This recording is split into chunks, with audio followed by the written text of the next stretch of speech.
5 assets to build passive income online. CEO of Smobile. Peng Joon is here. I want you to set your expectations high because I will massively exceed them. So I was recently at Russell Brunson's 2CCX cruise where I gave this presentation on what I believe is going to be the future of traffic, of marketing, of building an online business. But right now you get to see behind the scenes to exactly what my talk and what my presentation was about if you want to get an unfair advantage when it comes to traffic, when it comes to building your business. Enjoy.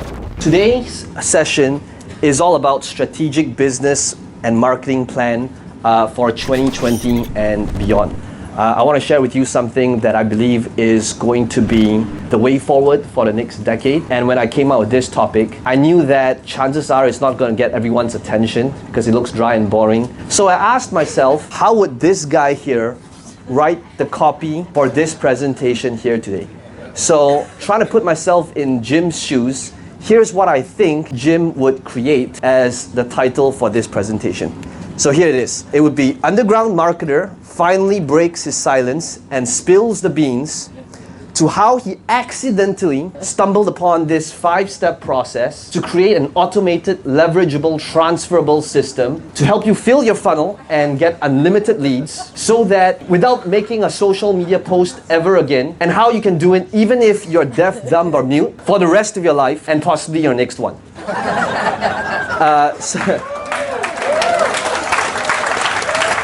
What do you think, Jim? You like it? I think that's a good first half. So one of the things that I've been doing over the last couple of years that's kept me really busy is speaking around the world. I've actually had the privilege to now speak in many different countries. So I've been doing this for a really long time, and while the money is great, there's a price to be paid. And every single time as I'm doing it, I'm reminding myself to why I'm doing it. So most of the time, speakers who is making good money in the speaking circuit, they get stuck between 500K to about 3 mil if they're doing a good job, they've got a great back end, and they're just going from location to location. So as I've been doing this for a while now, I'm always reminding myself of what is the big picture? What is the bigger picture as to why I'm doing this? Okay, so one of the things that I'm gonna ask you to think about is whether you're a service provider, whether you're a speaker, whether you're a consultant, whether you're selling courses, it's really crucial to be aware of why it is important to be doing what it is they're doing. Why are you shooting that YouTube video? Why are you posting on Instagram? Why are you creating that retargeting ad? Why are you creating and launching that course? Like, what is the bigger picture and what is the business model behind that thing that you're doing? So this guy here, Robert Kiyosaki, Rich Dad Poor Dad, one of the things that Robert always says is the rich does not work for money, but the rich works for assets. And what if in this marketing space, we're essentially doing the same thing? What if everything that we're doing is to build these different assets? And today I'm going to be sharing with you 5 different assets that I believe is crucial, that we need to be thinking about every single time when we are building our business. So the 5 assets, let's talk about what they are. The first one, why do we want to create that video, that blog post, that Instagram, that retargeting ad? Ultimately, the first asset that we're building is a social asset. And basically, this is stuff that goes on our social media that is going to live on forever, right? For a really, really long time to come. It is like an army of salespeople that constantly gets us leads. Now, this could be that Facebook ad that is on Facebook. This could be something that delivers value, infotainment, in order to build up that warm audience. Then this gives us the insight and clarity to why it's important to be actually doing it, right? So with that, once we have that warm audience, this is why we can actually run ads to that offer. So remember the Expert Secrets launch? At the end of the launch, when people ask, what did I do to win this contest? All I did really was run an ad that said the same thing as everybody else, which is, this is a great book, buy this book. Right? But the reason why it converted is because there was a huge warm audience for me to market to that followed me on Facebook. Okay? So in terms of building up this social asset, what does it mean? It means that for the next decade, we need to be constantly thinking about how can we create content that lives on social media that will help us drive traffic and leads and clicks forever. Okay? Now, to give you another example, this was a YouTube video that I uploaded in 2012 when I was kind of into CrossFit. So I went to the CrossFit Games and I took a video. I was seated in front and I took a video of Rich Froning doing Fran. Okay?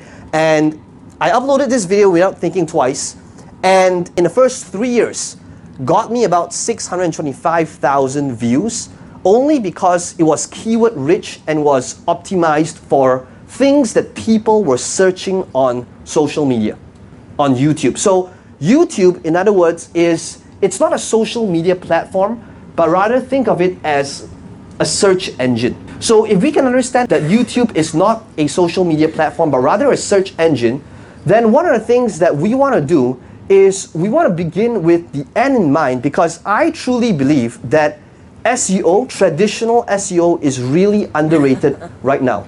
Think about it this way. If you were marketing 10 years ago online, there were a lot of people selling products on SEO, right? Getting ranked, link building, three-way links, all that kind of stuff. But then something happened. Social media happened, Facebook came along, Instagram came along, and what happened was everybody's attention from SEO, they dropped the ball on SEO, and they went over to Facebook and Instagram because that was the low-hanging fruit, that was the quick fix, right? To get immediate results. But if you really think about it, the demand for these keywords never went away. People are still searching on Google, and the traffic is still happening on the search engines. So in other words, it's going to be way easier because there's less competition, whereas demand never changed. If anything at all, there's more people doing these searches on social media today. In other words, those people that gave attention to SEO over the next 10 years, I believe, will have a huge advantage long term. So one of the things that we do is we build up a portfolio of keywords that we use that we want to rank for. Okay? So what my team does is we have this spreadsheet where on this spreadsheet there are different tabs. So for example, on this spreadsheet you'll see that there is a tab on Instagram, on affiliate marketing, on sales, on Facebook, on passive income. And the truth is, I ignored this for many, many years. And that was one of my biggest mistakes that I made. So in order to build up this social asset, one of the things that you could be doing is to go to sites that allows you to see the demand for these keywords. So this would be like using Google's keyword planner. This would be like downloading the Chrome plugin called Keywords Everywhere. There are many different tools out there that allows you to see what is the search for a specific keyword every single month. Okay? So what you're going to do is you're going to start doing the research, and the way you want to do it is you want to make these keywords not just SEO friendly, but mix something that's SEO friendly together with a hook and something that grabs a person's attention. So for example, the first one here would say lead generation with Instagram marketing, right? So that's the keyword right there that probably have, I don't know, a few hundred searches a month, okay? But if it's just keyword rich, chances are the click-through rate and the odds of somebody watching it or reading it will be lower if there wasn't something that made it interesting or was a hook, right? Whenever my team comes up with different titles, we're always thinking of having that mixture of what people are searching for together with a little hook that makes it interesting as well. Okay? So we have all these different keywords in here, how to swipe up on Instagram stories without 10K followers. So all these different keywords, it doesn't mean I'm going to create a video on all these different keywords, but this gives me a good foothold and a great starting point on what are the different types of content that people are searching for. Because the biggest mistake and one of the biggest things that demotivate people is they shoot a video, they upload it, and they get like 2 likes, right? So with this, you know that there's already a demand for it, and these are little salespeople that will help you generate leads for life, okay? Then, once you do this, your next step, if you want to be hardworking, is you'll take this YouTube video that is highly tactical in nature, and if it's good, you are going to repurpose it into a blog post, into an article, submit it to Medium. If you want to dominate the long-term game that most people are not putting their attention in, the best and easiest way is to now take your highly tactical SEO video, pass it on to somebody else, and have them make it so that it doesn't sound like a transcript, but rather an actual post with the screenshots, long form, like a real article that's on your website, so that you get SEO value out of it. Okay. Another way to think about how to create this social asset is what I call mother retargeting ads. Okay. Now, what are mother retargeting ads? Is basically this: for every single funnel that you have, you want to have one main retargeting ad where all of your social proof from the people in that funnel make a comment once in a while on that main ad, so that when you're retargeting people that's on the fence. Okay, so for example, this ad here is an ad that I use to fuel my events. And for the people that is on the fence, what do? I have this ad over here where I will get my graduates and my students in a follow-up email sequence to make a comment on this exact post ID. Okay, which is what you want to do. You want to have one main ad for all of your funnels where people, if they didn't buy, they will see this ad, and on this ad it will have thousands, if not hundreds of comments saying how great this product is. Okay, it is very hard to do this if it's diluted and it's spread across 30 different retargeting ads, or even 7 different retargeting ads. Have one main ad where you incentivize or get people in your follow-up email sequence to make a comment on these ads. Number 2, why are we putting all these things up on YouTube, Facebook, Instagram, on a blog post? Is because ultimately you want to create a digital asset that sells that thing that you want to sell. So whether you want to sell live event tickets, whether you want to sell consulting, whether it's a service, whether it is that course or that membership site, the reason why you're creating a social asset is to push people into this digital asset. Okay, so for example, this is a free plus shipping on platform closing. Now this book here took me about 2.5 hours. And this book, I'm proud of it. And how this book was created was really from a 2.5 hour presentation that I did that was sent over to someone from my team to create a book out of it. The book that we write, chances are it's not going to be the next Harry Potter, the next Rich Dad, Poor Dad, or the next 50 Shades of Grey, right? So we want to be able to monetize that and ask ourselves the constant question of, how can I take what it is that I'm already doing in life and transform that into a digital asset that works for us forever? Okay, so another example, most of you might have seen this, content multiplier formula. I did this presentation once my entire life, and then after that, this was turned into a booklet that leads into a recurring, that leads into high ticket, right? So I did this presentation once, and this presentation is now turned into an asset. Same thing with all my other product. Event Codex, this was a weekend that I did talking about how I do live events, and this one weekend that I taught the Inner Circle group on how to run live events was turned into a $2,000 digital asset. Same thing with my last few launches. If you take a look at my last few launches, $1 million ads, what was this funnel? It was really just my team compiling all of the Facebook ads that we ran in the last couple of years, putting frameworks into it, and just documenting and reporting what it is that we did into a digital asset. So the question I want you to ask yourself, how can I take that one-on-one consulting, that group coaching, that live event, how can I turn that into this digital asset, into this product? Can it be turned into something that I can use on a YouTube video? Can I have this inside a members area? Can I turn this into a lead magnet, right? Which brings us to number 3. Number 3 is building this proprietary asset. Now, what is this proprietary asset? Now, how many of you here watch Shark Tank? Okay, thank you. So, my favorite judge is the guy that's sitting down in the middle, Mr. Wonderful. And one of the things that Mr. Wonderful will always ask is this, right? He will say, so you're asking for $50,000. What is stopping me from taking this $50,000 and building the same thing up and crushing you like the cockroach that you are, right? Do you have anything proprietary? Now, so when it comes to what it is that we are doing, most of the time marketers will just focus on step 1 and 2. They will build up something on social media, that Facebook ad, that post, and they'll use it to drive people to their funnel and sell something, and the end, right? Step 1 goes step 2, the end. Now, step number 3 is asking yourself these few questions, okay? If you take a look at Apple, so these are all of the different products that Apple sells. Now, Apple today's valuation market cap is 1.3 trillion, okay?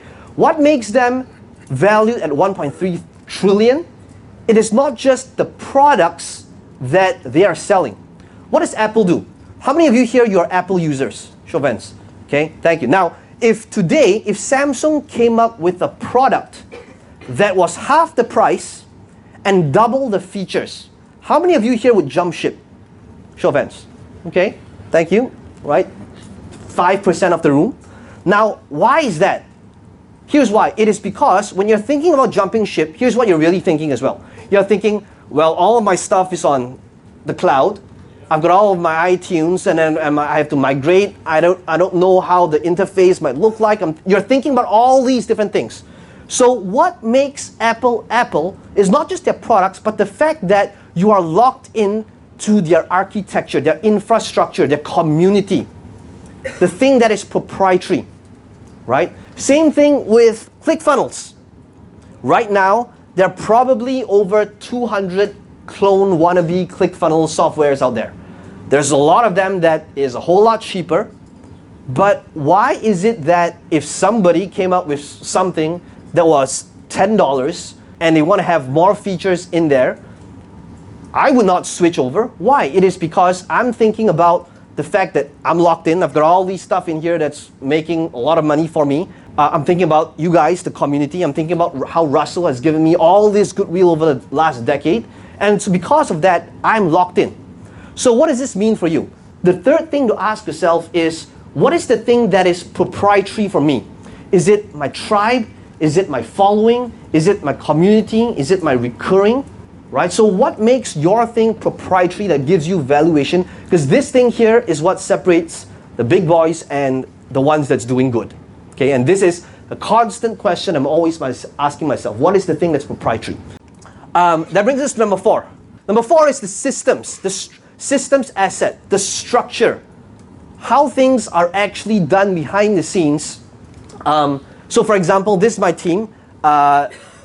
There's about 30 of us in the team right now. And to create systems, these are a couple of things that you might want to do as well. This is from something that Alex Sharfin taught me, creating a 4R document process. So for every single person in my team, the videographer, the video editor, the illustrator, the designer, the funnel guy, digital marketing, customer experience, content, ads, all of that, each and every single person have this document that scopes out their results, their roles, their responsibility, as well as requirement, okay? So that if someone were to leave the team, we'll take this same exact document and put it up in the job description marketplace. And by the way, each person is responsible for updating their own 4R document, right? I won't go deep into this because this is a very lengthy process, but this is basically how we implement systems in our team. Another thing that you want to be doing is to document all of your different testimonials and your images that you use in your marketing. Inside, you could use Trello, you could use Monday, you could use Google Drive. But one of the things that we do is, for example, whenever we get great comments or videos or testimonials, what my team would do is they would take these individual testimonials and they will store it on all these different lists inside Trello so that this can be passed on to the next person that might need it. This could be the person that's building the funnel, but the main person that will use it is the person that is running our Facebook retargeting ads, right? So you probably know that testimonial ads are great only for retargeting, not to a cold audience. Now the problem is, most of the time people don't have systems for things like that, right? So for us, whenever customer support, when somebody writes in, whenever our community managers see a great Facebook post talking about how great our products are, they will document it, post it in here, and then what will happen is the person that goes into this funnel, when they're thinking of running a Facebook retargeting ad, they will click on any of these. They will look at the source file, which is inside that specific card, and then they will run it as a Facebook ad, and then they will post that ad link inside this specific card. So now all of our testimonials, all of the things that people have, the reviews that we've got that was great, they all start inside over here. And what we're really doing is we're building a systems asset. There's structure to what it is that we do. Okay, so in terms of implementation, one of the things that you want to do is you want to build a story bank. One of the things that I actually really hate doing is posting stuff on social media. Despite what many people might see on a surface level, it looks as though Peng Joon is this extroverted guy that loves being in the limelight, that loves posting 4 days on Instagram and Facebook. I actually hate doing it. How many of you hate posting stuff on social media? Okay, thank you. How many of you would like to never post a social media post ever again for the rest of your life? Okay, thank you. So one of the things that you want to do is to maintain a story bank. So what is a story bank? One of the biggest challenges I had when it comes to scaling was hiring writers that knew how to tell my story. We would hire great writers, and the common feedback that we would get is, I don't know Peng Joon's backstory, right? I know what he wants, I know how to write, but I don't know what the backstory is. So one of the things that you want to do in order to build this piece of asset up is this. So like one of the things that I do is whenever I'm inspired by something, a certain event, I'll take a picture and then I will send a voice note, and you could do this over Voxer or I use WhatsApp, right, to my team, and they will write the post based on what I said. Okay? Now once they do that, they're going to send it into the Trello board. Okay, so these are all the different posts. You start off by just talking about the thing that happened to you or for you, your takeaways, and then it's added to your story bank. So for example, this is the different spreadsheets that we have that documents all of different stories that I've talked about different things. So for example, on this spreadsheet here, there's on entrepreneurship, online marketing, speaking, productivity, mindset. And whenever I talk about these different things, my team would archive them into these specific tabs on these spreadsheets. Okay? So for example, there's whether it's Facebook, YouTube, all of the tags. But basically what they're doing is this video over here. I'm just doing a screen record of how it looks like. So there are all these different tabs in here, whether it's viral images, the link to the source file, all of the captions, all of the different infographics, the write-ups. So this is basically how you can start building up this story bank. So yes, it's going to require you to do it once, but guess what? Once you start building it up, you can recycle it and utilize it over and over and over again. So we've got all these different assets in here. So this would be like how the long form post, the viral captions, they're all kept on all these different documents. So this way, when a writer or a freelancer is going to do a certain task for you based on that category, so whether it is on speaking, on fear, on mindset, on weight loss, or whatever it is that you might be doing, all they need to do now is they just need to do a search on a document or look for the appropriate tab, and now they will be able to see all of the stories that you've once told based upon that specific topic, and they can either rewrite it, tell it from a different angle, but now they will be able to understand that origin story or that backstory. One way to get your life back is to create these SOPs or these in-house training manuals for your team. So every single person in my team have their own SOP.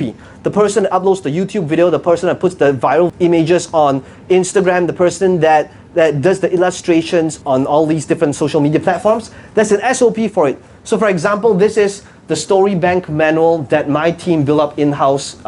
So one of the things that my team does is we have all these different SOPs to create content so that the person that takes over or the person, when they eventually get promoted, they'll be able to hand out these different SOPs to the people that's assisting them in the team. Okay? So to kind of end this, final step, ultimately why are we doing this? It is to build up capital asset, right? It is to be able to buy assets that help us generate positive cash flow. Okay? One of the things that you want to do is to build up capital assets so that you can reinvest it back into your business. So as you probably know, there are a lot of different platforms out there that's absolutely pay to play. So for example, this is a shout out that we recently did. I think my team did this yesterday. This millionaire mentor has got about 5.3 million followers. And one of the things that you want to do in order to fuel step number 1 again, what is step number 1? Social asset, right? Is to be able to have positive cash flow from your capital asset to fuel it back to step number 1. So over here, I think this shout out's like $300 or something, right? So one of the things that my team does now is they're given a budget. They have a list of all these different influencers that they do shout out campaigns with. This is just for Instagram. And one of the things that we do, we're always thinking about how can we take our profits and roll it back into our business. This is a studio that we recently built. And the whole purpose of building up this capital asset was, again, to fuel our digital asset, and we turn this into not just something for me to shoot videos, but also to do events where high-level clients can come to my studio and build up their funnel as well. So this is something I'm always thinking about, and with the given 1 minute that I have left, I just want to end with this. Okay, so for some of you, this might be your first year with the community in 2CCX, but I just wanted to share with you that, so I joined this community, and I was part of Inner Circle in 2016. You know, this was before the ClickFunnels office was built. And I can tell you it's been a crazy journey of transformation for me. So this was literally the first ever Inner Circle that I went to. And I remember at my first ever mastermind, really, like, I didn't even dare to speak to anybody. True story. I was there, and I remember that at the end of this mastermind, we were invited to go on a rooftop, but I felt like I didn't even belong there because I was, you know, if you know my story, like, you know, talking to people is one of the most scary things in life for me. And I both days, I didn't talk to anybody. I went back home. And looking back at how I was like 10 years ago, 5 years ago, every single year, that journey of transformation has been incredible. Being with Russell, ClickFunnels, this community, and I'm extremely grateful to be a part of this. And I'm sure that, you know, this journey of transformation. I just want to thank Russell for building up this community, you know, and for that I'm always grateful. So thank you guys. I hope that this has been inspiring. Thank you.